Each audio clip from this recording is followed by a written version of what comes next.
দাদা আসছি। বলছি আমি তো অন্নপূর্ণার আজকে বিডিও অফিসে তো আমি যেতে পারিনি, ফর্ম ফিল আপ করেও দিইনি, দরখাস্ত জমাও দিইনি। আচ্ছা, তো আমার ওয়াইফ তো এখনো টাকা পাইনি, ফার্দার ভেরিফিকেশনে আছে। তা ওটা কি করবো? আমি কি অনলাইনে ক্লেম করতে হবে? হ্যাঁ অবশ্যই করবে তো ক্লেম। কিভাবে করতে হবে? শোনো আমি বলে দিই, অনলাইন ক্লেমে হয়তো অনেক ভুলভাল হতে পারে, এত তাড়াহুড়ো করো না, দু একদিন ওয়েট করো, তারপর অনলাইন ক্লেম করবে। আর ক্লেম করতে গেলে হচ্ছে একটা ফর্ম আছে, ক্লেম তো করবে তোমাদের যা যা মানে আছে, যে যে স্ট্যাটাস দেখাচ্ছে সেইভাবেই ক্লেম করবে। সবাই যোগ্য, কিন্তু কারোর কারোর ফার্দার ভেরিফিকেশন দেখাচ্ছে, আন্ডার প্রসেস দেখাচ্ছে, তারপর এএসডিটি দেখাচ্ছে, বিভিন্ন রকম দেখাতেই পারে। এই যে ফর্মটা আছে, আমি ফর্মটা অবশ্যই আমি কিছুক্ষণ আগে ফেসবুকে দিয়েও দিয়েছি।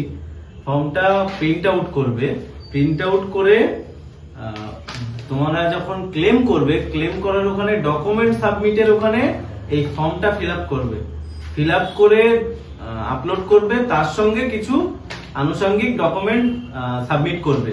আর এই ফর্মটার এখানে কিন্তু 5টা কারণই দেওয়া আছে, কার কি স্ট্যাটাস দেখাচ্ছে সেখানে টিক দেবে, নাম, অ্যাড্রেস, বাবা বা স্বামীর নাম দেবে। এখানে যে জিনিসগুলো চাওয়া হয়েছে অবশ্যই এটা কিন্তু খুবই গুরুত্বপূর্ণ। এই ফর্মটা অবশ্যই ক্লেম করার সময় তোমরা জমা করবে।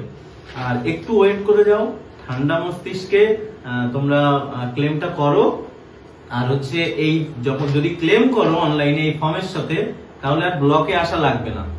তোমাদের ব্লকে এসে কষ্ট করে কাগজ জমা দিতে হবে না।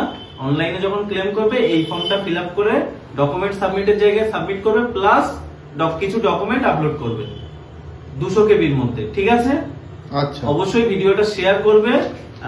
যারা যারা দূরে বাড়ি, ব্লক থেকে অনেক দূরে থাকে, কষ্ট করে আসতে পারছে না, আজকে সন্ধ্যার পরেও কয়েকজন এসেছিল, ফিরে গেছে, তো এরকম কারোর করার দরকার নেই। অনলাইন ক্লেম করলে এই ফর্মটা সাবমিট করলে আর তার আর ব্লকে আসা লাগবে না।